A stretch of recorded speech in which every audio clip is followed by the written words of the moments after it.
लोगों के उन अधिकारों पर बात करने के लिए जो कि सब लोग जानना चाहते हैं। अगर आप जाकर कोई डार्क नेट पर जाकर अगर आप कुछ बेच रहे हो, वो भी साइबर क्राइम है। आपका पैसा बैंक दूसरे अकाउंट में ट्रांसफर करता है, आपके अकाउंट से पैसा निकाल लिया जाता है, ये साइबर क्राइम है। रूल को तोड़ने वाले लोग होते हैं ना, वो हमेशा आपसे 2 कदम आगे चल रहे होते हैं। यंग जनरेशन इजी मनी के पीछे जाता है। कई बार बिना नोटिस दिए पुलिस आपको अरेस्ट नहीं कर सकती। किसी को जेल में डालने से पहले उसको रास्ते बहुत सारे दिए निकलने के। नोटिस नहीं दिया तो इलीगल अरेस्ट है।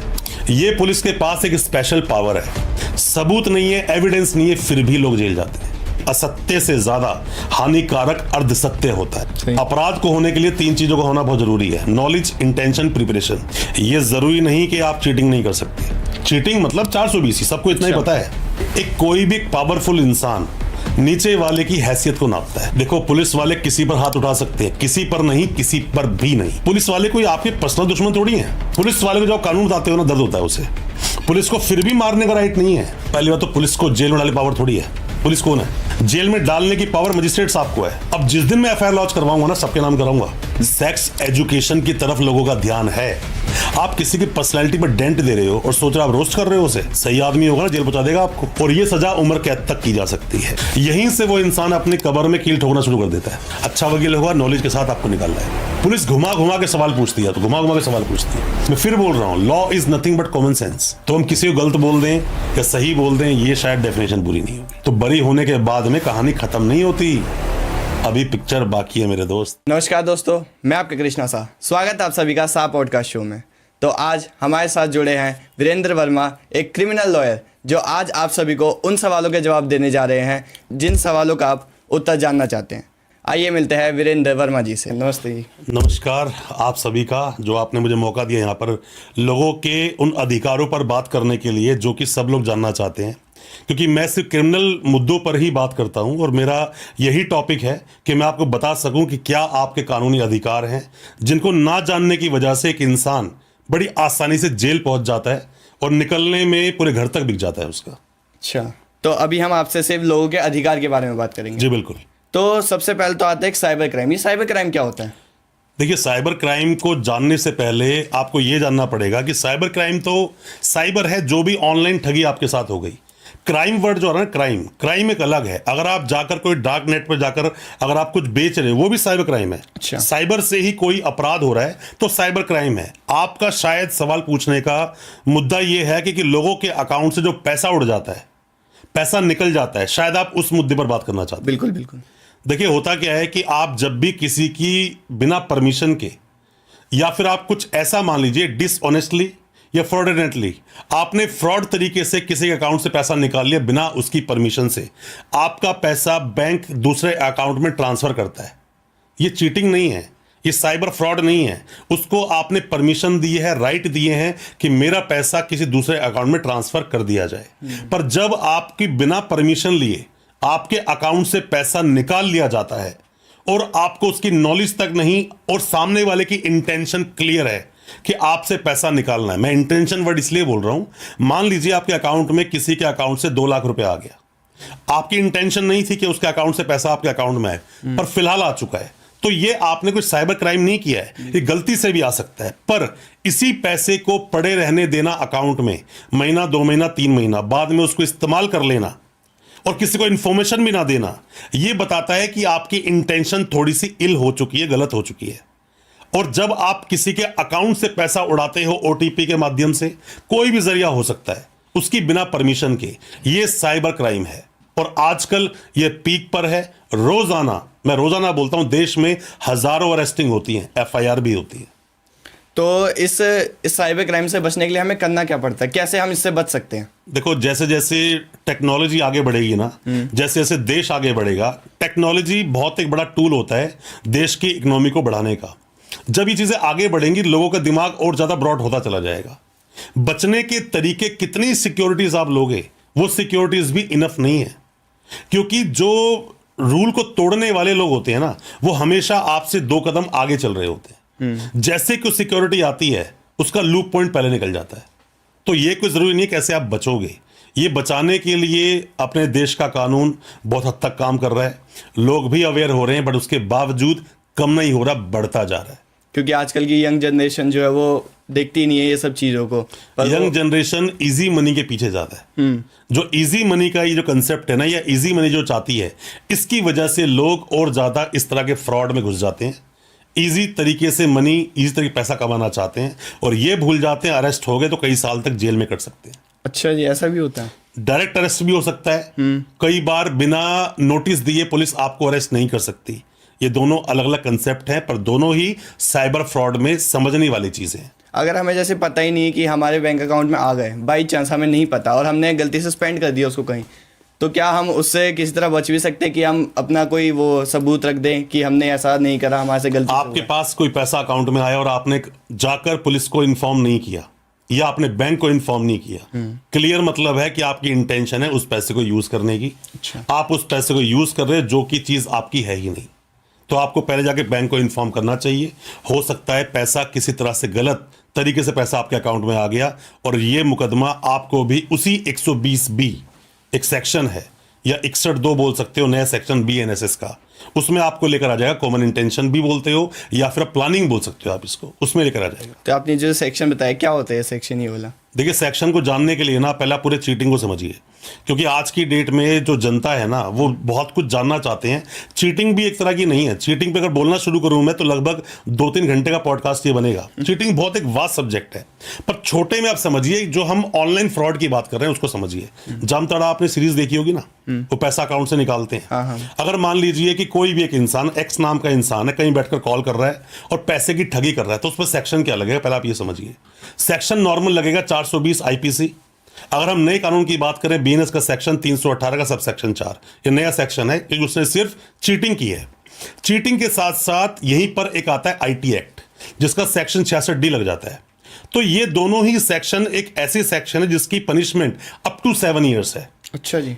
आपको ना अपने देश में, अपने देश का कानून इतना ज्यादा लीनियंट है कि किसी को जेल में डालने से पहले उसको रास्ते बहुत सारे दिए निकलने के। उन्हीं में से एक रास्ता आता है जो जजमेंट है सुप्रीम कोर्ट का। 2 जजमेंट्स बताता हूं, हालांकि लोगों को मैंने बहुत बार अपनी वीडियो से पहले बताया है। अरनेश कुमार का एक जजमेंट है और दूसरा जजमेंट है सतेंद्र अंटिल का। इसमें यह बोलता है कि जो भी कोई ऑफेंस जिसकी सजा 7 साल तक है, यही एक बहुत बड़ा एक ऐसा पॉइंट है जिसमें कई बार नए वकील साहब भी बहुत गलतियां करते हैं और जिसको अरेस्ट कर रही पुलिस वो भी जानता नहीं है कानून के बारे में और पुलिस को भी पूरी बात पता नहीं है, वो सीधा अरेस्ट कर लेते हैं। जबकि 7 साल तक की सजा के मामलों में पुलिस को ऐसा कोई अधिकार नहीं है कि सीधा जाकर किसी को अरेस्ट कर ले और फिर मजिस्ट्रेट साहब उसको जेल भेज दें। जब पुलिस किसी को अरेस्ट करेगी 24 घंटे में पेश करेगी मजिस्ट्रेट साहब के पास। मजिस्ट्रेट साहब की ड्यूटी है ये नहीं कि फॉर्मेलिटी नहीं है, ड्यूटी है। ये देखें कि ये जो मामला है अप टू 7 ईयर्स तक का तो नहीं है। अप टू 7 ईयर्स तक का है तो पहले पुलिस वालों से जस्टिफिकेशन मांगेंगे, क्यों अरेस्ट किया भाई इसको। अरेस्ट करने का क्या सॉलिड कोई रीजन आपके पास है? नहीं है कुछ भी, तो वहां से उसको रिलीज किया जाना चाहिए, पर उसको जेल भेज देते हैं। आप कितने ही लोग, अगर हजारों अरेस्टिंग हुई है, मैं सबको बोल रहा हूं, जितने भी लोग ये वीडियो देख रहे हो, आप में सगा संबंधी जानकार कोई भी जेल में है या आप जेल गए थे चीटिंग के मामले में, 420 सेक्शन लगाता है IPC का, और जो नया सेक्शन है अपना BNS का 318 सब सेक्शन 4, ये अभी का है। रेड पड़ती है कॉल सेंटर में। आप 3 एग्जाम्पल समझ लो, क्योंकि ऐसे में अगर पुलिस ने उठा के जेल में डाला है तो आपको नोटिस नहीं दिया है। नोटिस नहीं दिया तो इलीगल अरेस्ट है। अगर बिना नोटिस के अरेस्ट कर लिया तो वहां पर जस्टिफाई करना पड़ेगा अरेस्ट क्यों कर रहे हैं। मैंने इसलिए बोला था कि टॉपिक बड़ा वास्ट है, मैं पूरा बोलूंगा तो काफी घंटे लगेंगे। शॉर्ट में समझाने की कोशिश कर रहा हूं, शायद किसी का भला हो जाए। बिल्कुल। अब इसको ना 3 तरह से आप 3 एग्जाम्पल ले लो। एग्जाम्पल बहुत सारे हैं, मैं 3 एग्जाम्पल बनाने की कोशिश करता हूं। पहला, मान लीजिए कि एक जगह पर रेड करती है पुलिस को इन्फॉर्मेशन मिली। पहली बात तो ये कभी पता नहीं चल सकता, पुलिस बोलती है कि हमारे सूत्रों से इन्फॉर्मेशन मिली, हमारे मुखबिर खास ने इन्फॉर्मेशन दी कि इस जगह पर कुछ लोग बैठकर साइबर फ्रॉड कर रहे हैं, लोगों के साथ ठगी कर रहे हैं। तो ये जो मुखबिर है ना, ये कभी कोर्ट में आता नहीं है और ना पता चलता है मुखबिर था कौन। अच्छा। ये पुलिस के पास एक स्पेशल पावर है। जैसे कि पुलिस से हम ये नहीं पूछ सकते मुखबिर कौन था, उसको सामने लाओ, उसी तरह से एक वकील से ये नहीं पूछ सकते आपने अपने क्लाइंट को एडवाइस क्या दी। अभी मान लो कोई साइबर फ्रॉड है, साइबर फ्रॉडस्टर है आदमी जो साइबर फ्रॉड ही करता है, अब वो मेरी वीडियो को देख रहा है, मैं उसको बोल रहा हूं कि 7 साल तक का मामला 420 बनता है, तो तुझे पुलिस अरेस्ट नहीं कर सकती बिना नोटिस के। तो ये एक पावर मिली है वकील को, जो हमारे कानून ने पावर दी है कि अपने क्लाइंट को वो कोई भी एडवाइस जो कर रहा है उस एडवाइस के हिसाब से उस केस को लड़ेगा। कॉल सेंटर पर रेड करते हैं, जाकर देखते हैं बहुत सारे लोग कॉल कर रहे हैं, अब एक आदमी वहां बैठा हुआ है कैबिन में, मतलब उसका बॉस होगा। पुलिस गई, सबको अरेस्ट कर लिया और जो नंबर्स मिले उन सब पे कॉल भी कर दिया कि भाई यहां पर फ्रॉड हो रहा था, लोग यहां पर ठगी कर रहे थे, आपके साथ ठगी तो नहीं हुई। अब मान लीजिए किसी आदमी को कॉल किया, अभी बात हुई थी कि हम आपको टीवी बेच रहे हैं और टीवी मार्केट में 65,000 का है, हम 50,000 का दे रहे हैं, अभी बात हुई है। एकदम पुलिस आती है, बोलते हैं यहाँ पर तो फ्रॉड चल रहा था, लोगों के साथ चीटिंग हो रही थी, आपके साथ चीटिंग तो नहीं हुई। तो वो आदमी बोलेगा हाँ मुझे कॉल आया था, शायद ठग रहे थे मेरे को।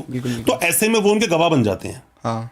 अब एक सवाल मैं आपसे पूछता हूं, अब सवाल सभी से है मेरा ये कि मान लीजिए एक आदमी बोलता है किसी भी इंसान के पास से 10, 20, 50 फर्जी मार्कशीटें मिली। मैं फर्जी वर्ड यूज कर रहा हूं कि हो सकता है आगे जाके फर्जी बन जाए, पुलिस तो फर्जी बोलती है उसे। उसके बाद फर्जी मार्कशीटें मिली तो पुलिस ने उठाकर उसको मजिस्ट्रेट के सामने पेश किया और वो जेल चला गया। अब सवाल यह आता है कि वो सारी मार्कशीटें फर्जी थी, पता कैसे चला? क्या उसकी कोई एफएसएल रिपोर्ट मंगाई? क्या यूनिवर्सिटी से कोई डाटा मंगाया? मेरी जेब में 500 का नोट है, मैं 500 नोट दिखाता हूं, क्या कोई बता सकता है वो असली के नकली है? जब तक क्या उसको टेस्टिफाई नहीं किया जाएगा, जब तक उसकी रिपोर्ट नहीं आएगी। तो कॉल सेंटर में वो फर्जीवाड़ा कर रहे थे, पता कैसे चला? कोई सबूत है आपके पास? सबूत नहीं है, एविडेंस नहीं है, फिर भी लोग जेल जाते हैं और लोग जेल में हैं। 41A का नोटिस नहीं मिलता है, जरूरी है नोटिस देना। एक और आपको बात बताता हूं मैं, मान लीजिए कि किसी भी एक्स नाम के बंदे ने आपको 1.5 करोड़ रुपए दिया कि भाई 1.5 करोड़ तू ले ले और तू मेरा बहुत नोन है, मैं तुझसे साल 2 साल बाद ले लूंगा, तू इसको पैसे को यूज कर ले, काम आएगा, अपने बिजनेस में लगा, कुछ बढ़ा के मेरे को दे दियो। या आपने किसी को बोला यार मुझे 20 लाख की जरूरत है, उसने आपको इंटरेस्ट पे दे दिया। या और भी कुछ हो सकता है, वो बोलता है आप पॉडकास्ट बहुत अच्छा कर रहे हो और मैं कुछ पैसा कमाना चाहता हूं, तो मैं कुछ इन्वेस्टमेंट करता हूं 10-20 लाख रुपए, आप 20-30 लाख रुपए मतलब ले लो मुझसे, 2-3 लाख एक्स्ट्रा करके दे देना। इन तीनों ही सिनेरियो में कहीं पर भी चीटिंग नहीं है।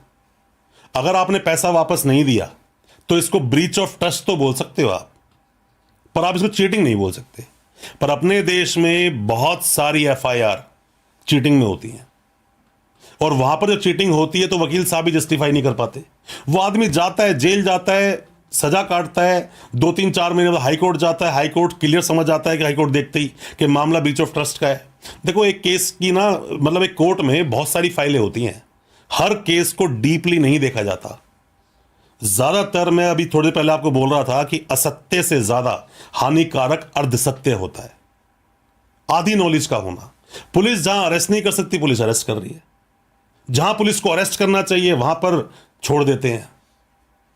हर तरह की चीजें होती हैं और ये कोई छुपी हुई चीज नहीं है, ये सामने हर चीज है। बस सिर्फ किस लिए है कि लोगों को उसके बारे में जानकारी नहीं है, लोग अवेयर नहीं है। नई नई एज के बच्चे जो केस हमारे पास आते हैं, बहुत सारे केस में देखता हूं, बहुत सारी स्टेट में जाके मैंने केसेस देखे हैं, उम्र कितनी 21-20 साल, 21 साल, 20 साल, 22 साल, 23 साल, वो लोग जेल में है। क्यों जेल में है? कि उन्होंने चीटिंग नहीं की, मतलब उनका 120 में नाम आना तो हो सकता है कि इन लोगों के साथ में मतलब इन्होंने प्लानिंग करके किसी को ठगा, मान सकता हूं। मान लीजिए कि आपका कोई दोस्त मिला, उस दोस्त ने बोला कि यार मैं तो कर्नाटका में रहता हूं, यहां मेरा कोई लिंक ही नहीं है और मुझे पैसे मंगाने, मेरे फादर पैसे डालेंगे, तो आप मुझे अपने अकाउंट डिटेल दे दो, कुछ पैसे आएंगे तो 2-3-5 हज़ार मैं आपको दे दूंगा। आपकी 2 चीजें हो सकती हैं, पहला ये कि आपको पैसे मिल रहे हैं, दूसरा ये कि आप किसी की हेल्प कर रहे हो। आपने पैसा लिया, अकाउंट में आया, अकाउंट में 2-3 पेमेंट आई, लगभग 3-4-5 लाख रुपए की। आपने बोला इतनी पेमेंट क्यों आ रही है? आपने बोला कि यहाँ पे जरूरत है ताकि मैं स्टेबल हो जाऊं। उसके बाद वो बंदा गायब, पैसे आपसे वो ले चुका है, वो बंदा गायब। अब कंप्लेंट जब होगी तो वो आपके अकाउंट पे होगी, आपके अकाउंट में कंप्लेंट होगी, पुलिस आपके घर भी पहुंचेगी, जबकि पुलिस आपको अरेस्ट नहीं कर सकती। वही 41A का नोटिस देना पड़ेगा, 7 साल तक का अपराध है ना, 7 साल तक की पनिशमेंट है इसमें। तो यहां पर पुलिस आपके घर पहुंचेगी, हो सकता है आपको सीधा अरेस्ट भी कर ले, जबकि आपने कुछ किया नहीं है। अपराध को होने के लिए 3 चीजों का होना बहुत जरूरी है, नॉलेज, इंटेंशन, प्रिपरेशन। आपको नॉलेज भी नहीं थी कि पैसा ये फ्रॉड का आ रहा है जब पैसा अकाउंट में आया। इंटेंशन आपकी कोई नहीं थी कि ये फर्जीवाड़ा करे और पैसा मेरे अकाउंट में आए। आप उसकी मदद कर रहे थे या पैसे के लालच में आ पाए, पर आपको ये नहीं पता था उसके पीछे पेमेंट आ कैसे रही है। देश का कानून, आपने चीटिंग फॉर्जरी की बात की, इसलिए डिटेल में आपको बता रहा हूं मैं ये बातें कि चीटिंग के लिए भी सुप्रीम कोर्ट, हाई कोर्ट ने कई बार ये बातें बोली हैं कि किसी भी इंसान की फ्रॉम द वेरी मतलब फर्स्ट डे या बिल्कुल शुरुआत में जब पहली बात होनी शुरू हुई, अगर उसकी इंटेंशन चीटिंग करने की थी तो ही चीटिंग है, वरना नहीं है। 2 बिजनेसमैन आपस में डीलिंग कर रहे हैं, अब डीलिंग करते करते एक आदमी ने बिजनेस आज शुरू किया और बहुत सारी पेमेंट का लेन देन हो गया, 1.5, 2, 3, 5 साल के बाद में कुछ पेमेंटें फंस गई, पेमेंटें नहीं आ रही है, दूसरा आदमी गया, उसे कंप्लेंट लिखवा दी कि मेरा चीटिंग कर दी, पैसा नहीं दे रहा, ये नहीं कर रहा, वो नहीं कर रहा। तो शुरू से काम धंधा करते आ रहे हो आप लोग, ये चीटिंग कैसे हो सकती है? ब्रीच ऑफ ट्रस्ट हो सकता है, मानता हूं, ये चीटिंग नहीं हो सकती। बिल्कुल। पर ये केस फिर भी दर्ज होते हैं चीटिंग में, बहुत सारे केस आते हैं, लोग जेल में पड़े इस केस को लेकर। आप दिल्ली रेस क्लब का एक केस है, 2024 का आप केस है इसके अंदर, उसमें भी इसको बड़ा क्लियर बताया गया है कि आप क्या तो चीटिंग है और क्या ब्रीच ऑफ ट्रस्ट है। तो ये बातें जब भी आप किसी वकील के पास जाते हो, आप पर कोई भी केस कभी भी होता है चीटिंग का, उस केस की एक एक लाइन को समझना बहुत जरूरी है। दो ही बातें बार बार बोल रहा हूं, एक फ्रॉड तरीके से पैसा ले लेना और डिसऑनेस्ट तरीके से पैसा ले लेना। पैसा ही नहीं, कोई चीज ले लेना, डायमंड ले लेना, कोई चीज ले लेना, कोई चीज आपने डिलीवर कर दी, कैमरे डिलीवर कर दिए, वो ले लेना। कोई भी चीज अगर दो चीजों में आ रही है ना, तो ही वो चीटिंग है, वरना चीटिंग नहीं बनेगा। वो लोगों को नहीं पता है। कमेटी डालते हैं लोग, कमेटी चलती है ना लोकल में, पैसा डालते, पैसा लेते हैं, लास्ट में उसने पैसा उसको वापस नहीं दिया, हो जाते चीटिंग का केस दर्ज करा देते हैं। चीटिंग कैसे हुई? ब्रीच ऑफ ट्रस्ट है। तो यही एक चीज है कि लोग, नई जनरेशन खामखा फ्रॉड में पड़ जाती है। अकाउंट ही दिया था पर वो आज उस केस का हिस्सा बन जाते हैं। जो असलियत में कर रहे हैं वो तो कहीं और जाके बैठे हैं, बहुत पैसा है उनके पास। जो मोहरे बने ना, जिनके अकाउंट में पैसा आया और वो पैसा वाया वाया होकर कहीं का कहीं पहुंच जाता है, पता भी नहीं चलता। आम आदमी जिसे देखो, जो आदमी क्रिमिनल है ना, उसका ठिकाना नहीं होता है, उसका परमानेंट नंबर नहीं होता है, उसका परमानेंट अकाउंट नहीं होता है। आपके अकाउंट में पैसा आया, परमानेंट अकाउंट है, परमानेंट नंबर है, परमानेंट एक लोकेशन है। अब यहां दोनों बातें काम करती हैं। यह जरूरी नहीं कि आप चीटिंग नहीं कर सकते, कर सकते हो, और यह भी जरूरी नहीं कि आपने चीटिंग की ही होगी। तो जो असली लोग हैं, स्कैमर्स हैं, वहां तक पुलिस नहीं पहुंच पाती। जो नीचे की लेयर्स हैं ना, ये सब उठते हैं, सब जेल जाते हैं, ये एंटीसिपेटरी बेल के लिए भागते हैं, पर इनको बेल भी जल्दी से नहीं मिलती। लोग समझ नहीं पाते कि इसमें करना क्या है। राइट मेडिसिन का राइट टाइम पे ना मिलना ही इंसान की मौत का कारण बन जाता है। यही कारण है। तो इतना सब कुछ हो रहा है तो गवर्नमेंट इस पे कोई एक्शन क्यों नहीं ले रही? बहुत सारे एक्शंस हैं। अभी सुप्रीम कोर्ट ने बोला कि इस तरह के, खास करके जो डिजिटल अरेस्ट के मामले हैं, बेल मत दो। ये एक्शन ही तो है। देखो, दो तरह के एक्शन है, एक प्यूनिटिव, एक प्रिवेंटेटिव। अच्छा।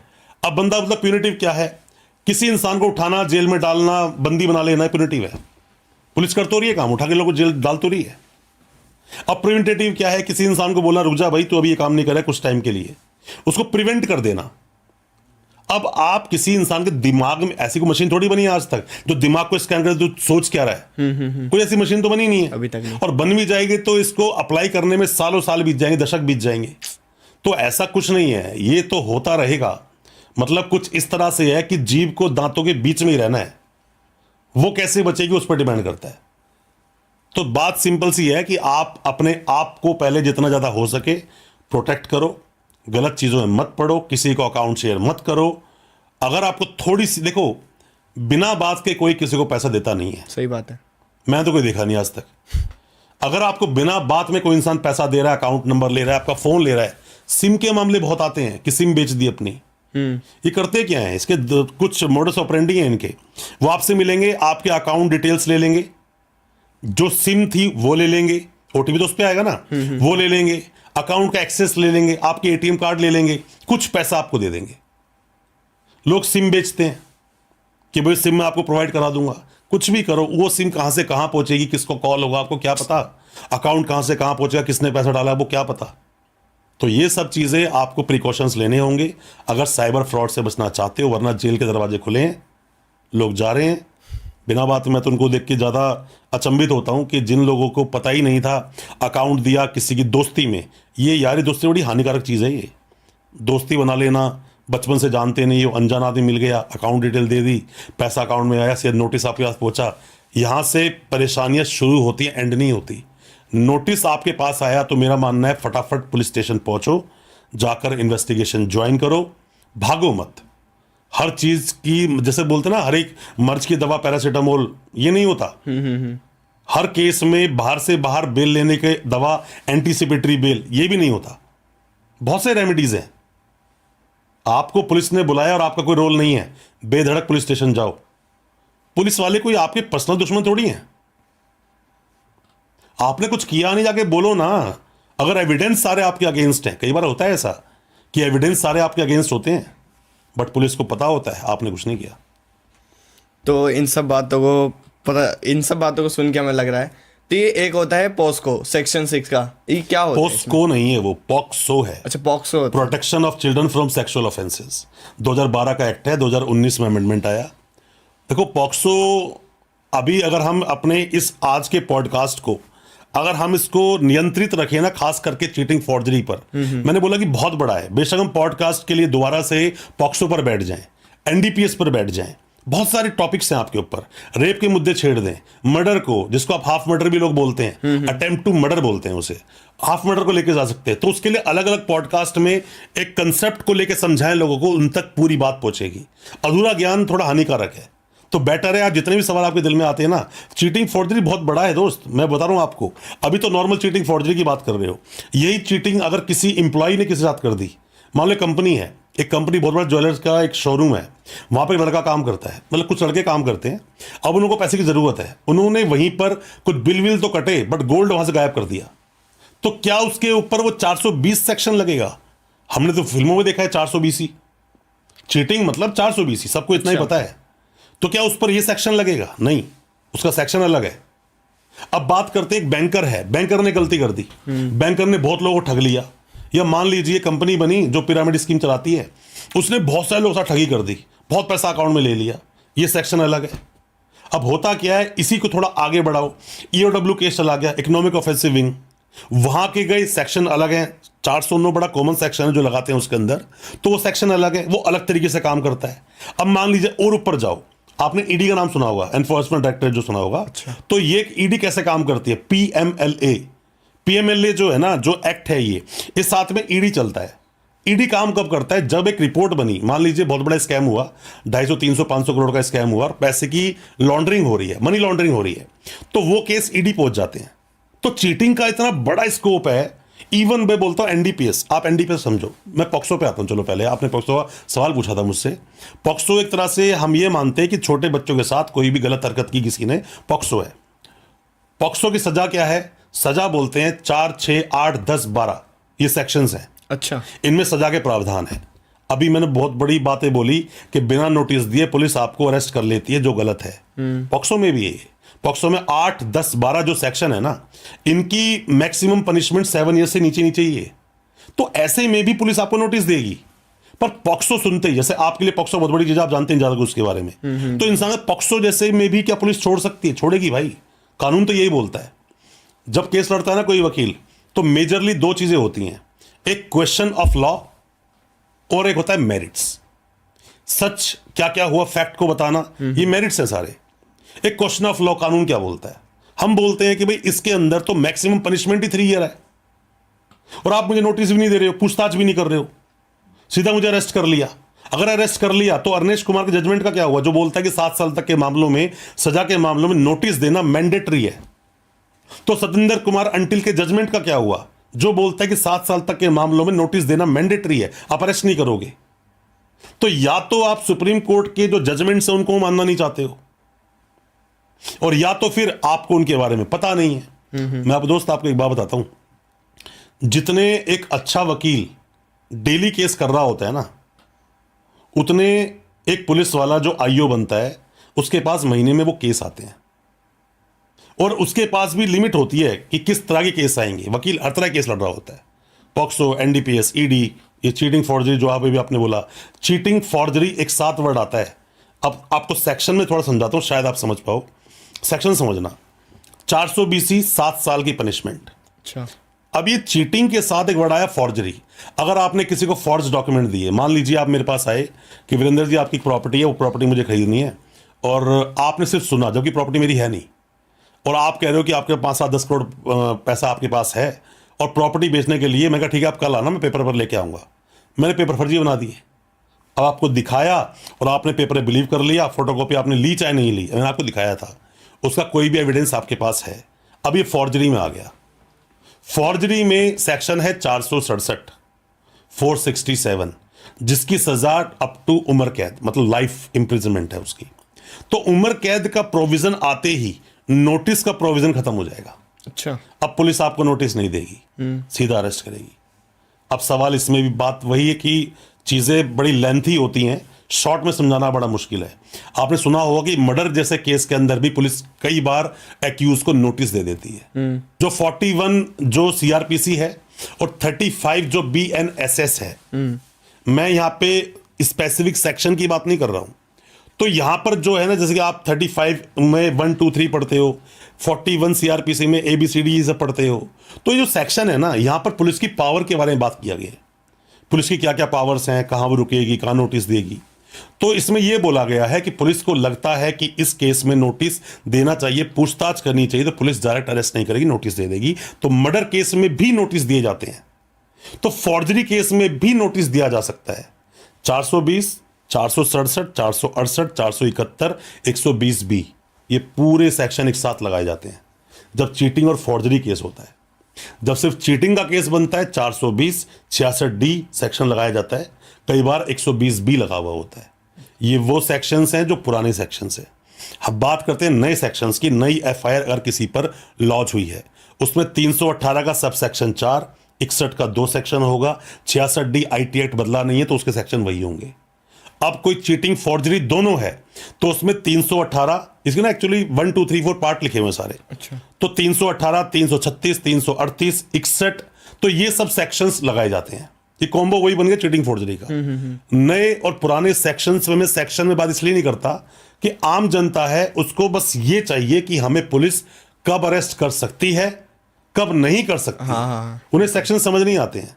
जिस पर FIR हुई होगी ना, वो मेरे सेक्शन को समझ गया होगा फटाफट से कि मुझ पर ही सेक्शन लगा हुआ है। तो इसीलिए सेक्शंस में जब हम समझाते हैं, हम एक आम जनता की बात कर रहे हैं कि वो कहां फंसता है, कहां नहीं फंसता। तो सेक्शन में पढ़ाने से अच्छा किताबें पढ़ो, अपने केस के रिलेटेड केस लॉज पढ़ो, तो आपको आसानी समझ आएगा ब्रीच ऑफ ट्रस्ट क्या है, चीटिंग क्या है, फॉर्जरी क्या है, ये सब आपको समझना पड़ेगा। तो लोग कहते हैं कि हम लोग जो 18 साल से नीचे के होते हैं, अंडर एज, तो वो लोग जेल नहीं जा सकते अगर वो कुछ भी करते हैं, चाहे मर्डर हो या हाफ मर्डर। नहीं, ऐसा नहीं, ऐसा नहीं है। ऐसा नहीं है। लोग कहते हैं कि हम 18 से नीचे है, जुवेनाइल जस्टिस है। अच्छा। जो बच्चों के लिए होता है ना, 18 साल से कम जो आपकी एज है, जुवेनाइल जस्टिस इसीलिए बना है। तो उनके लिए भी कोई जेल होता है? बिल्कुल होता है ना, बच्चों का जेल होता है। अच्छा। होता है, अलग से कोर्ट होती है। अच्छा। देखिए है क्या चीज कि अपने देश में, मैं फिर बोल रहा हूं कि देश में जो अपराध होते हैं ना, जितनी ज्यादा पावर पुलिस को है आपको अरेस्ट करने के लिए, उतनी ज्यादा रेमेडीज भी हैं कि आप उससे निकल सकते हो। बट उस निकलने के रास्ते आपको पता होने चाहिए ना। इस बिल्डिंग में हम बैठे हुए हैं, हो सकता है 4 रास्ते और हो, पर मुझे तो एक ही पता है ना, तो मैं वहीं से निकलूंगा। अब जिसको नॉलेज है वो 4 से निकल सकता है।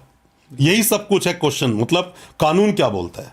जब पुलिस वाला, देखो पुलिस वाले में खास बात होती है, जब पुलिस वाला किसी को भी पकड़ता है या किससे पूछता है ना, मान लो रोक लिया आपको, तो रोकते ही ये बोलता है नाम क्या है तेरा, या कहां से आया है, क्या करता है, ये क्यों पूछ रहा है। वो आपको भांपता है, वो आपको पहले देखता है कि कितने पानी में है, कहीं ऐसा तो नहीं कि ये बंदा खुद ही किसी पोजीशन पे मैंने इसको रोक लिया।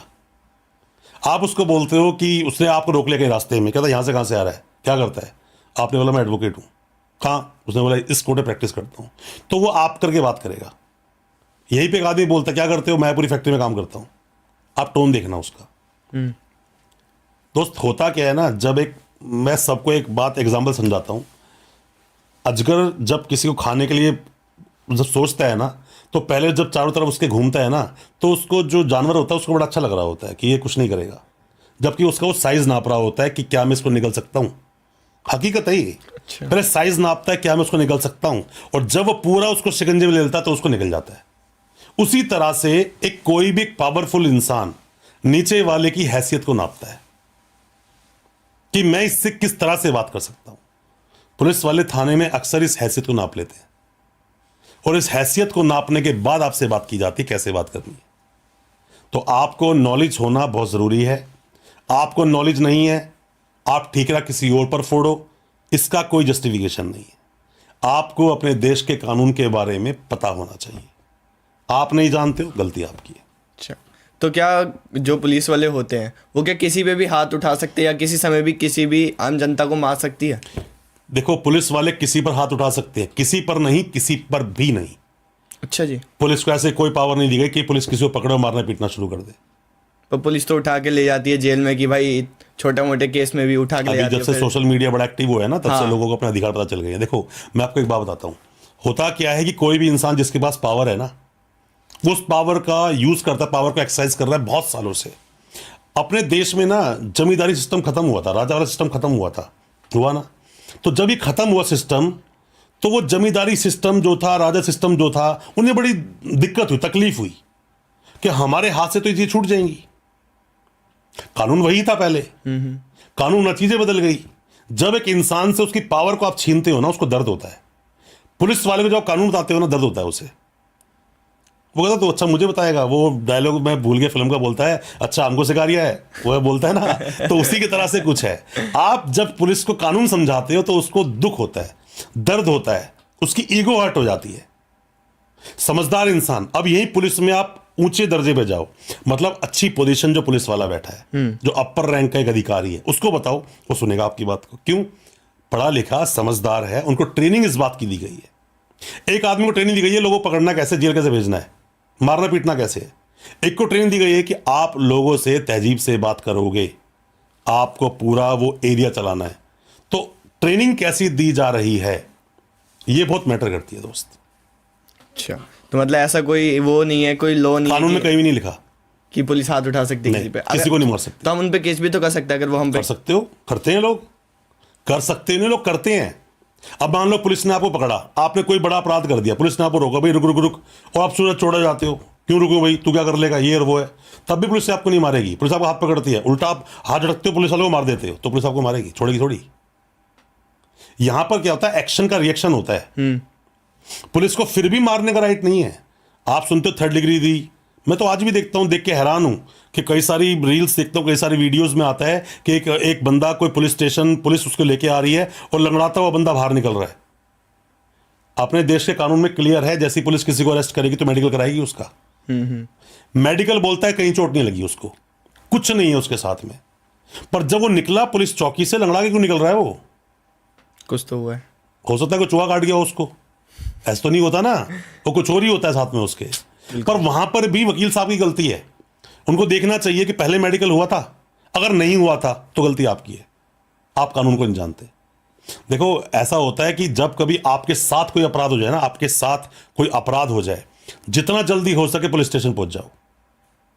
आपसे कोई अपराध हो गया, अनजाने में कैसे भी हो गया, जितना जल्दी हो सके वकील साहब के पास पहुंच जाओ। होता क्या है इसमें, वकील आपको वो रेमेडीज बताएगा कि अरेस्ट तो तू हो जाएगा, पर कम से कम तेरे साथ ज्यादती नहीं होगी। कोई भी इंसान पुलिस स्टेशन जाने से नहीं डरता, पुलिस स्टेशन में जाने के बाद जो एक्शन होते हैं उससे डरता है। तो उन चीजों को रोकने के लिए आपको अपने अधिकार पता होने चाहिए। आपको नहीं पता तो आप कोई वकील साहब को हायर करो। जब आप बीमार पड़ते हो ना, डॉक्टर को हायर करते हो ना, तो जो चीज आपको नहीं पता उसके लिए आपको सामने हायर करना पड़ेगा, ताकि वो आपको उस चीज से निकाल सके। अच्छा, तो मतलब ऐसा कोई लॉ नहीं है कि अगर पुलिस वाले किसी पे भी हाथ उठा सकते हैं? ऐसा नहीं होता। तो किसी को जेल में भी नहीं डाल सकते बिना किसी नोटिस के? पहली बात तो पुलिस को जेल में डालने पावर थोड़ी है। पुलिस कौन है? पर पुलिस तो मैंने देखा लोगों के चालान भी काटने लग जाती है। दोस्त देखो, ये अधूरा सवाल है ना। देखो, अधूरे सवाल का आंसर पूरा नहीं हो सकता, या तो हम सवाल को पूरा करें। ये पुलिस किसी को भी उठाकर जेल में डाल देती है? पुलिस जेल में नहीं डालती। जेल में डालने की पावर मजिस्ट्रेट साहब को है। पुलिस की पावर है किसी इंसान को पकड़ना, अरेस्ट करना, 24 घंटे के अंदर अंदर मजिस्ट्रेट साहब के सामने पेश कर देना। अब पेश करने के बाद वो मजिस्ट्रेट साहब डिसाइड करेंगे कि तूने अपराध किया कि नहीं किया। मैंने बहुत सारे केसों में ऐसे देखा है कि मान लीजिए किसी इंसान ने पैसा ट्रांसफर किया बॉम्बे से, जिसके अकाउंट में ट्रांसफर किया वो रहता है गुजरात में। जो बॉम्बे पैसा ट्रांसफर हुआ वो बेसिकली रहने वाला दिल्ली का था। वो वहां से दिल्ली आया, पुलिस से साठगांठ की, केस दर्ज करा दिया। अब यहां पर होता है ज्यूरिसडिक्शन सामने आता है, क्षेत्र जहां अपराध हुआ, एफआईआर वहीं होगी। जहां आप रहते हो वहां नहीं होगी। मैंने ये भी केस देखे हैं कि लोगों ने अपनी पावर का मिसयूज करके एफआईआर कहीं और लॉन्च करा दी, और वकील साहब ने ये मुद्दा उठाया ही नहीं। केस नॉर्मल लेन देन का था, लेन देन था। मान लो कि आपका मेरा लेन देन है, आपने मुझसे कुछ पैसे लिए, आपके अकाउंट डाल दिए। एक दिन इमीडिएट पैसे की जरूरत पड़ी, आपका यूपीआई नहीं चल रहा, आपने बोला मेरी मदर के अकाउंट डाल दो, मैंने उसमें डाल दिए। कुछ दिन बीते, आपको बोला कि यार मेरी वाइफ को कुछ पैसे की जरूरत है, आप उनके अकाउंट में वीजा डाल दो, मैंने उनको डाल दिया। अब आपके भाई ने मैसेज किया कि मेरे भाई की तबीयत खराब है कुछ दिन के, तो मैं आपसे बात करूंगा काम धाम की, आप मुझसे बात करना। अब जिस दिन मैं एफआईआर लॉन्च करवाऊंगा ना, सबके नाम कराऊंगा। जबकि मेरा लेन देन तो आपसे है। वो दिखाया कैसे कि मुझसे फ्रॉड इसकी मदर ने भी किया, इसकी वाइफ ने भी किया, इसके वाइफ भाई ने भी किया, और वो एफआईआर लॉन्च हो जाएगी और पुलिस एक्टिव हो जाएगी चारों को अरेस्ट करने के लिए। सामने वाले के इंटेंशन को देखा जाता है, उसने एक्शन कैसे किया। पर वही बात, सेम चीज, कानून का पता ना होना और सब लोग फंसते हैं और फंसते चले जाते हैं और चीजें चेन ये बड़ी से बड़ी होती चली जाती है। तो लोगों को कानून के बारे में मतलब अभी अच्छे से ज्ञान नहीं है पूरा कि क्या है। दोस्त, अपने ये जो कानून का समंदर है ना, बहुत ही ज्यादा बड़ा, बहुत ज्यादा विशाल है। पर मैं आपको ये बोलूंगा कि अपने देश में हमें जो एजुकेशन मिलती है ना, सेक्स एजुकेशन की तरफ लोगों का ध्यान है, बिल्कुल, पर अपने देश के कानून की तरफ लोगों का ध्यान नहीं है। बिल्कुल भी नहीं है। हमें यह तो सिखाया गया कि मौलिक अधिकार क्या है, पढ़ाया गया क्लास में, हमें यह नहीं पढ़ाया गया कि मौलिक ड्यूटीज क्या है। फंडामेंटल राइट्स हैं, फंडामेंटल ड्यूटीज भी तो हैं। बिल्कुल, किसी इंसान का सोशल मीडिया पे आकर किसी को गालियां देना, ये आप बोलते हो अभिव्यक्ति की आजादी, राइट टू स्पीक बोलते हैं ना, आप स्पीच एंड एक्सप्रेशंस का आपको अधिकार है, बोल सकते हो। पर तब तक ही यह अधिकार है जब तक सामने वाले को दुख ना हो, सामने वाले की रेपुटेशन हार्म ना हो जाए, सामने वाले का जो अस्तित्व है उस पर कुछ दाग ना दे दो।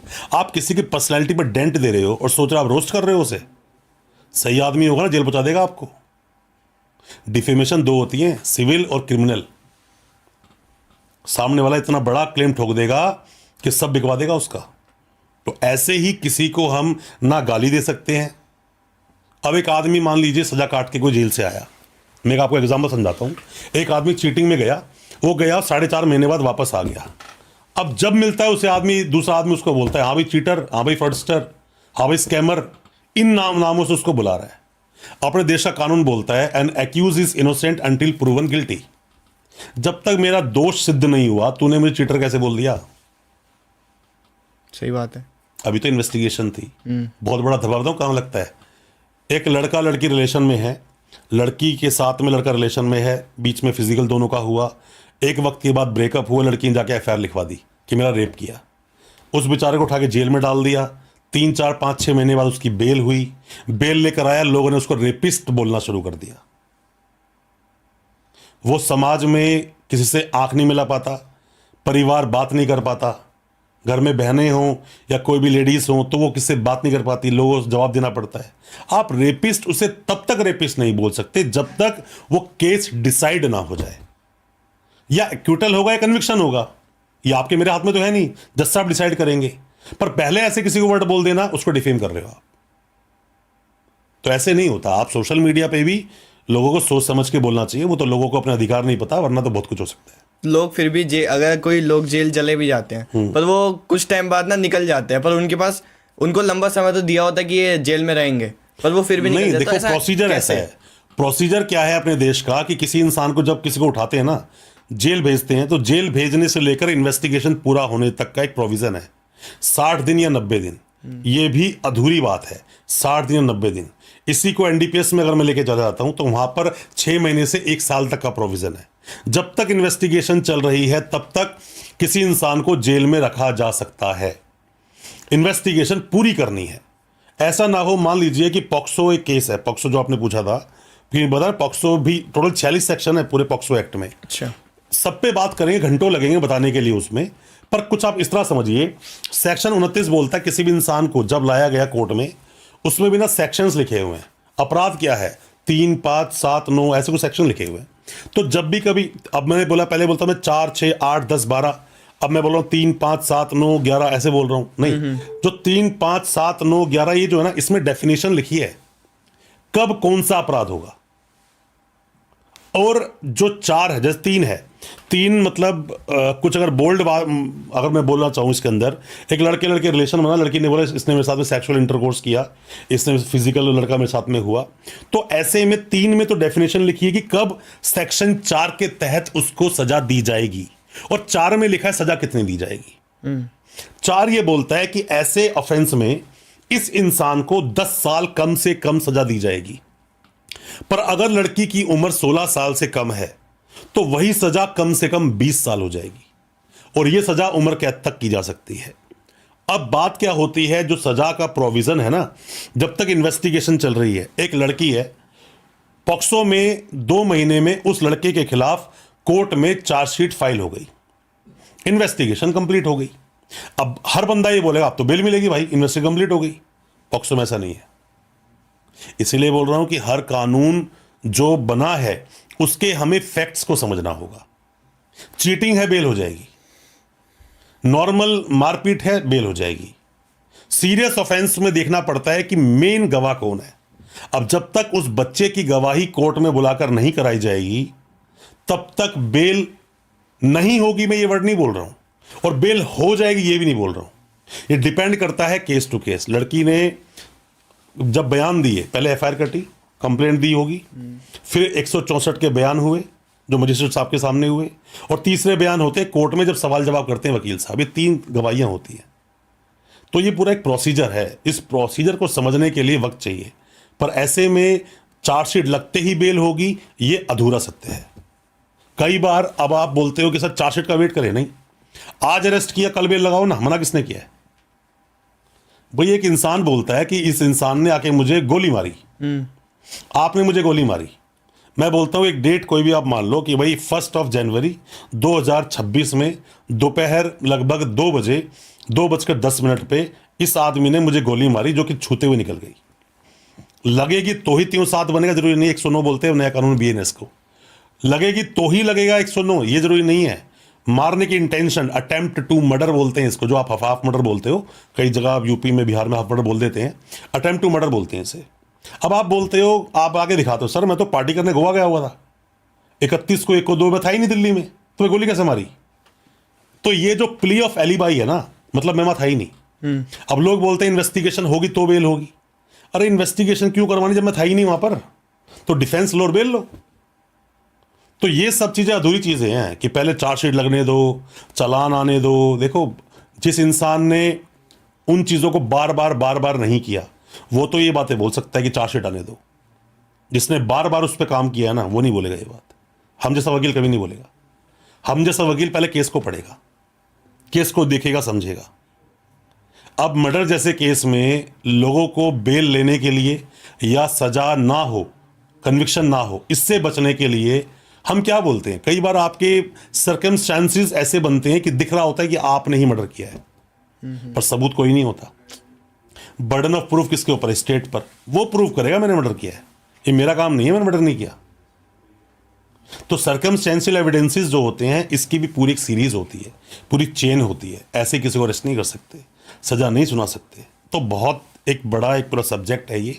सब्जेक्ट को समझने में वक्त लगता है, चीज़ें समझनी चाहिए, उसके लिए एक रिसर्च होनी चाहिए। खुद जो हमारा होस्ट है उसकी भी रिसर्च होनी चाहिए, तो हम जवाब भी उस लेवल से दे सकें। पर फिर भी जो कॉमन चीज़ें हैं, खास करके चीटिंग वालों के लिए, जिसके बारे में मैंने आपको चीज़ें बताई, तो वो अगर उन रेमेडीज़ को लेते हैं तो भी निकल जाएंगे उन चीज़ों से। फिर भी जो भी आपके सवाल है मैं जवाब दूंगा। तो अगर मान लो अगर कोई अपराध करके इस स्टेट को छोड़ के भाग जाए तो उसके साथ क्या होगा? फिर क्या डिसीजन है उसका? देखो, भागना कानून से ये कोई सॉल्यूशन ही नहीं है। अच्छा, सॉल्यूशन इसलिए नहीं है कि कानून के पास बहुत सारी रेमेडीज हैं। कानून सजा किस तरह देता है, पहले आप ये समझिए। किसी भी इंसान को सजा देने के लिए या तो उसको जेल में डाल देगा या फाइन ठोक देगा उसके ऊपर कि फाइन इतना भरो। लोगों के प्राण ले लेना, मतलब फांसी लगा देना, ये भी होता है एक। और एक तरीका होता है इन चीजों तक पहुंचाने के लिए, वो है उसकी इंसल्ट करना। किसी भी इंसान को ना, मतलब अपने ऊपर कोई बातचीत आ जाए, कोई 2 थप्पड़ मार दे, उससे ज्यादा फर्क पड़ता है इंसल्ट होने से।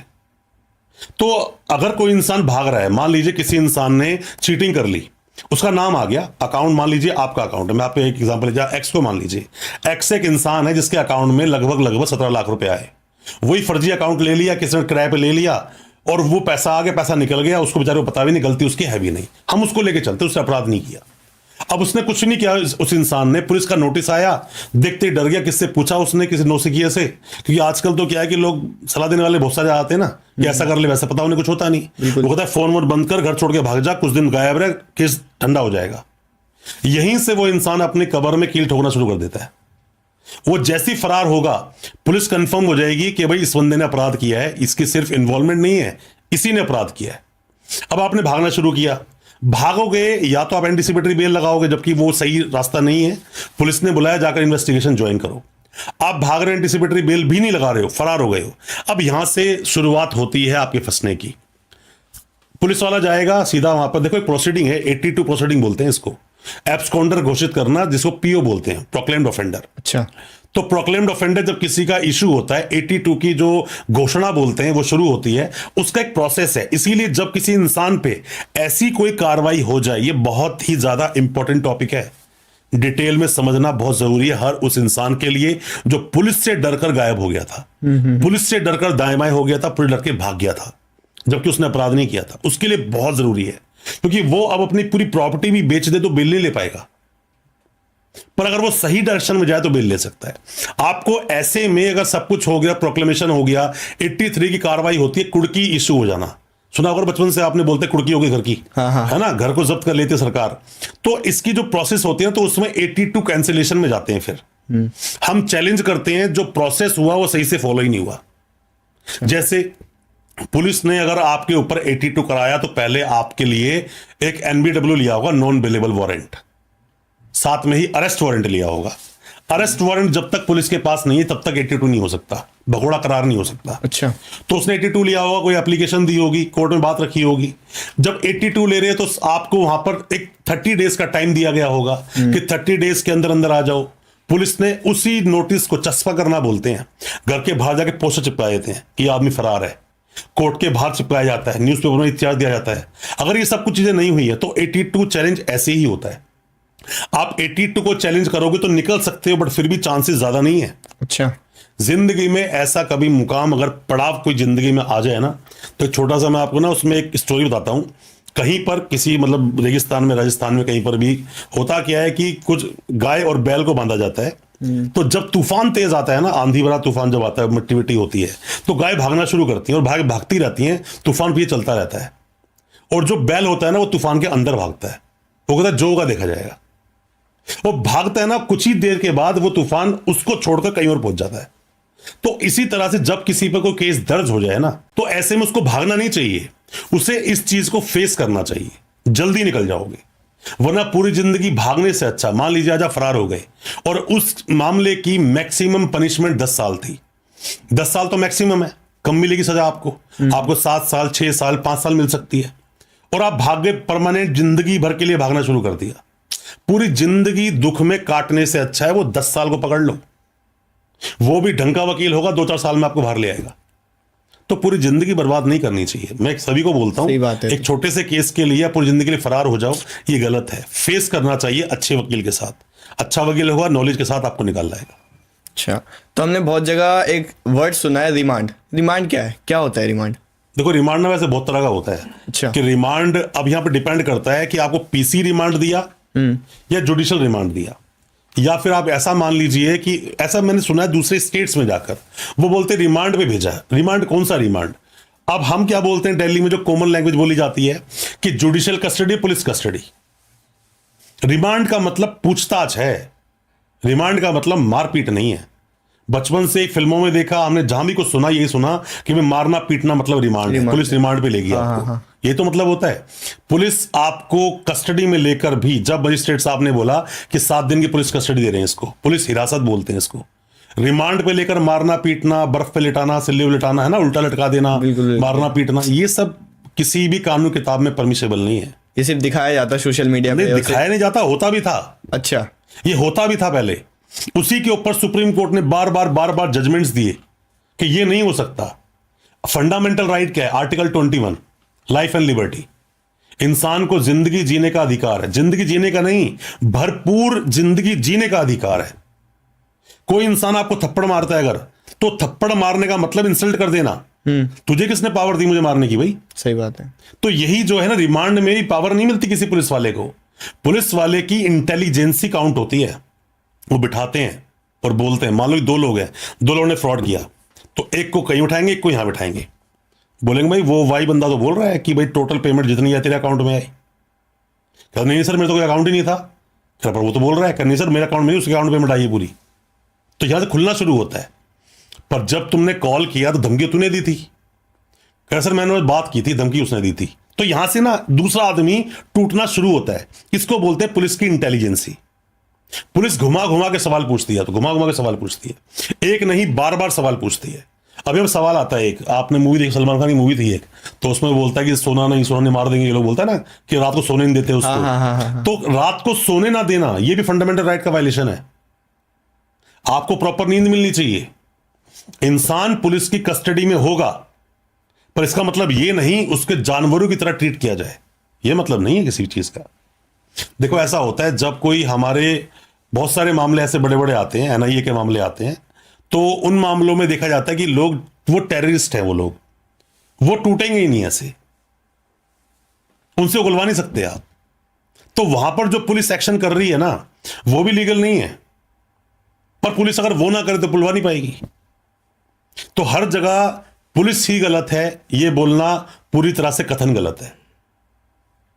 पुलिस ऐसी ड्यूटी करती है कि वो प्यार से बात करे। जो आदमी जा रहा है बाहर, किसी ने चेन छीन ली, उसको रोक के बोल रहा है क्या आपने उसकी चेन छीनी थी, ऐसा थोड़ी बोलेगी पुलिस। फिर बाद वो थप्पड़ मारे खिंचा के, हाँ भाई चेन छीन भाग रहा है, तब सब बकेगा वो। तो आप जैसे होते हो ना, इंसान को जैसा काम दिया नेचर ने, जैसा काम दिया हमारे देश के कानून ने जिस इंसान को, वो इंसान उस पर्सनैलिटी को निभा रहा होता है। सही मायने में बोले, हम सब के सब जितने भी कलाकार हैं अपने अपने रोल को सही तरह से निभाने की कोशिश कर रहे हैं। सिर्फ पुलिस अपना काम कर रही है, अपराधी अपना काम कर रहा है, वकील अपना काम कर रहा है, जज अपना काम कर रहा है, जल्लाद अपना काम कर रहा है। तो हम किसी को गलत बोल दें या सही बोल दें, ये शायद डेफिनेशन पूरी नहीं होगी। तो आपने जैसा भी कहा कि किसी को मारना भी अपराध है, कोई किसी के पास राइट नहीं है हमें मारने का, कोई नहीं मार सकता। पर स्कूल में देखा जाता है, स्कूल में टीचरें हाथ उठा देती अब नहीं उठाते, पहले होता था, मैं भी बहुत पढ़ा हूं स्कूल में, टीचर मारते तो वो थे। भी क्या गलत है फिर? वो तो गलत नहीं, अब तो कोई होता भी नहीं है ना, अब नहीं मारता कोई, अच्छा, पहले मारते थे। पर आज भी काफी स्कूलों में से देखो मारते तो गलत है, देखो मारते गलत है। एक बात समझो आप, किसी भी इंसान की वेलबींग के लिए मारना गलत थोड़ी है। एक फादर अपने बेटे को मारता है, क्या वो उसको जान से मारना चाहता है? नहीं। क्या वो उसको चोट पहुंचाना चाहता है? नहीं, वो उसके सही के लिए मार रहा है। टीचर ने किसी बच्चे को एक थप्पड़ मारा, वो बहुत शरारती है, नहीं मान रहा, गुस्से में आकर उसने मार दिया, वो गलत है। सही के लिए उसको मारा कि थप्पड़ मारू, समझेगा, अगली बार गलती नहीं करेगा, वो सही है। मैं फिर बोल रहा हूं, law is nothing but common sense. आजकल तो बड़ा पंगा है ना, एक बच्चे को किसी टीचर ने उसको डम्बेल बोल दिया, उसको बोल दिया कि भाई तू गधा है, कुछ बोल दिया, जाके बच्चे ने घर बोल दिया, उसके मां बाप लड़ने पहुंच जाते हैं। आजकल तो सिस्टम ये है। हम स्कूल में पिटते थे खूब ढंग से, बेहोश हो जाया करते थे, मैंने देखा अपने सामने बच्चों को पिटते हुए, तो भी घर नहीं पहुंचती थी बात। क्यों? वो पहले टीचर क्या करता, पहले जमाने में पहले हमसे बोलता, बेटा जा और बढ़िया डंडी ढूंढ के लाइयो, आज सबको इनको सूतना है। हाँ। वो डंडी आके पहले हम ही पिटते थे, ऐसा होता था पहले। आपकी एज अभी कम है तो आपने शायद वो जमाना नहीं देखा, हमने वो जमाना देखा है। तो इसीलिए वो जो मारते थे उस वक्त भी, तो वो उस वक्त तो राइट ठीक था। आज के जमाने में राइट ही खत्म हो गया। आज तो बाप अपने बेटे को नहीं मार पाता ढंग से, तो मारना तो है ही नहीं ना कहीं पर भी, आप किसी को मार नहीं सकते। हम सबको सबके फंडामेंटल राइट इक्वल है, जिसका गारंटर सुप्रीम कोर्ट है। सब बराबर, बोला सब बराबर, कोई छुआछूत नहीं, कोई ऊंच नहीं, कोई नीच नहीं, कुछ नहीं, सब बराबर हैं। कोई किसी के खिलाफ कुछ नहीं कर सकता। और आपके साथ कुछ गलत होता है, वकील से मिलो, वकील नहीं है आप जाकर सरकारी वकील से मिलो, कोर्ट जाओ, सरकारी वकील में आपको मिलेगा। पर बेहतर है पहले तो वीडियोस देख देख के चीजों को पढ़ पढ़ के जानकर कानून को सीखोगे, कुछ नहीं होगा। तो अब हम आपसे एक आखिरी सवाल पूछते हैं कि जो वो प्रोसीजर होता है जब कोई क्राइम कर देता है, तो पुलिस जेल से लेकर वो जो एंड तक का प्रोसीजर होता है, क्या होता है उसमें पूरे में? देखो वो तो एक पूरा एक ट्रायल हो गया, जिस ट्रायल को पूरा होने में 5, 7, 10 साल लग जाते हैं। क्या उस ट्रायल की पूरे प्रोसेस को कुछ घंटों के एपिसोड बताया जा सकता है? मुश्किल है, बिल्कुल। बट शॉर्ट में बताया था कुछ चरणों के अंदर। एक इंसान के पहले ऊपर कंप्लेंट आती है, पहले कंप्लेंट होती है, हम बोलते हैं कंप्लेनेंट, वो होता है इन्फॉर्मेंट, वो इन्फॉर्मेशन देने आया कि ये हुआ। जैसे ही वो हुई तो वैसे नॉर्मल अपराधों में पहले पुलिस छोटी सी प्रिलिमिनरी इंक्वायरी करती है, सच भी है झूठ है, फिर वो एफआईआर काटती है। एफआईआर कट के 2 बातें होंगी, पुलिस अरेस्ट करेगी या नहीं करेगी। दोनों के अंदर अपने अपने कानून की बाउंडेशंस हैं। अरेस्ट कर लिया, 24 घंटे में मजिस्ट्रेट साहब के सामने जाकर पेश करेंगे। मजिस्ट्रेट साहब डिसाइड करेंगे जेल भेज दूं या पुलिस रिमांड में भेज दूं। पुलिस रिमांड भेजेंगे तो भी उस रिमांड के टाइम के बाद वापस मजिस्ट्रेट साहब पास आएंगे और फिर वो उसको जेल भेजेंगे या वहां छोड़ देंगे, दोनों बात होती है। अब जेल भेज दिया तो जेल के बाद में वो ट्रायल शुरू होता है।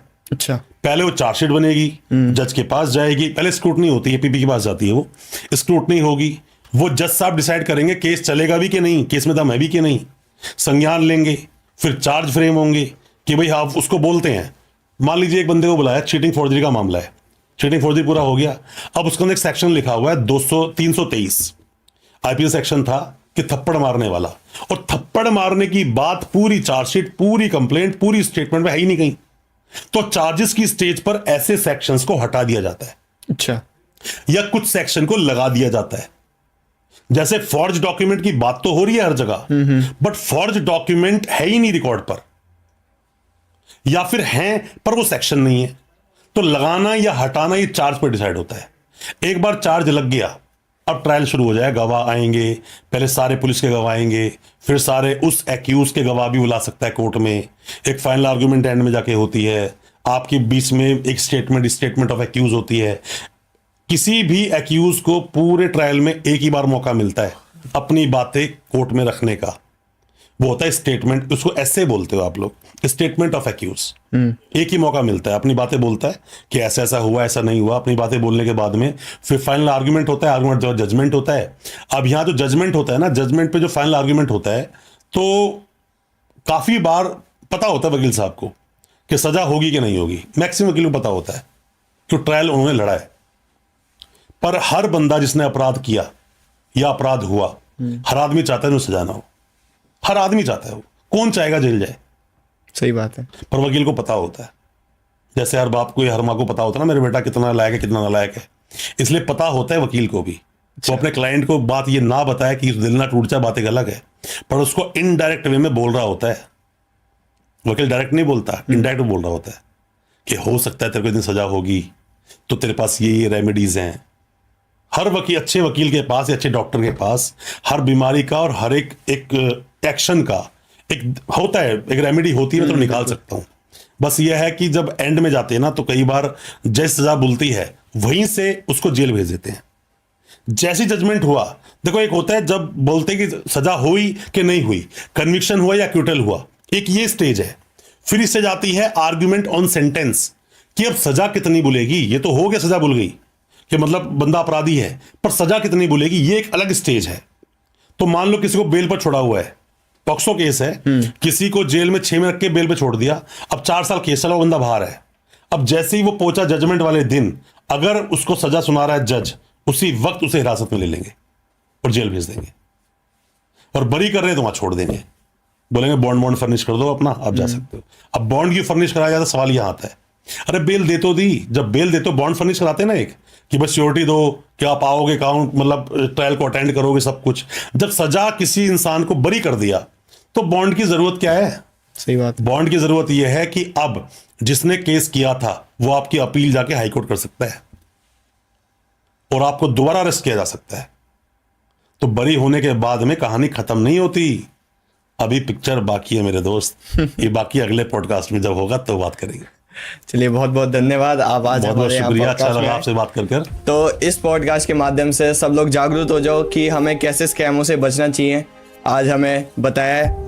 तो हमारी वीडियो देखने के लिए हमारे चैनल को सब्सक्राइब और इस वीडियो को लाइक जरूर कर देना। हम मिलते हैं आपको नेक्स्ट पॉडकास्ट में, तब तक के लिए नमस्ते।